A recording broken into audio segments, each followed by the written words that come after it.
Kita lanjutkan kembali berdialog bersama dengan Kapitra Ampera. Pak Kapitra, jika kemudian kita menyinggung soal syarat-syarat yang harus dipenuhi, unsur yang harusnya dipenuhi dan wajib dipenuhi adalah soal kesetiaan terhadap NKRI tersebut. Ya. Itu disebutkan menjadi syarat wajib yang seharusnya bisa dipenuhi oleh Abu Bakar Basir, bukan? Ya, nama kan pembebasan bersyarat tentu ada syaratnya, ada prosedur-prosedur dan tahapan-tahapan yang harus dipenuhi dalam persyaratan itu. Salah satunya ikrar tentang kesetiaan terhadap negara Republik Indonesia.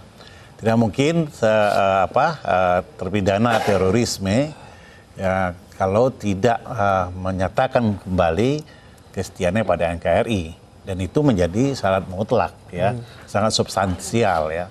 Saya pikir itu tidak sulit. Toh Ustaz Abu Bakar Basir kan tinggal di Republik Indonesia. Saya pikir itu hal yang sederhana. Kita tidak usah bawa ke wilayah yang lain ya. Saya pikir juga harus didorong ya Ustaz Abu Bakar Basir untuk mengikrarkan kesetiaan itu agar apa? Agar dia bisa dibebaskan dan persyaratannya terpenuhi sehingga undang-undang tidak terlanggar. Ini kan perintah undang-undang. Karena kita ini negara hukum, tentu aturan main rule of game-nya itu berdasarkan rule of law. Ya, aturan hukum. Aturan hukum ini sebaik apapun niat ya usaha kemanusiaan kita, kalau dia melanggar hukum, dia menjadi tidak baik. Nah, hukum ini tentu dijalankan. Apalagi ini persyaratannya tidak begitu berat. Persyaratan bersedia, persyaratan tentang kesetiaan pada negara Republik Indonesia. Saya pikir sangat sederhana. Ya, itu kan hanya salah satu unsur, ada dari 4 unsur yang harus dipenuhi. 2/3 masa tahanan juga harus dipenuhi. Dan itu bisa alasan kemanusiaan itu presiden punya kewenangan gerasi, amnesti, abolisi dan sebagainya, itu tidak terlalu sulit dan itu bisa dipenuhi.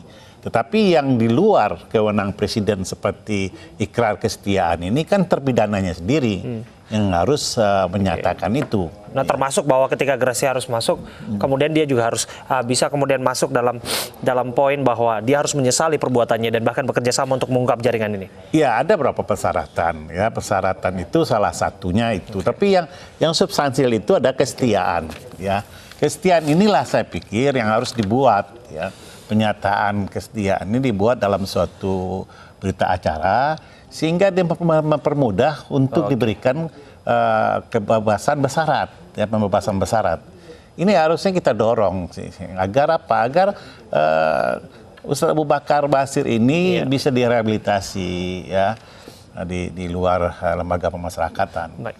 Terima kasih Bang Kapitra Ampera untuk waktunya berbincang bersama kami.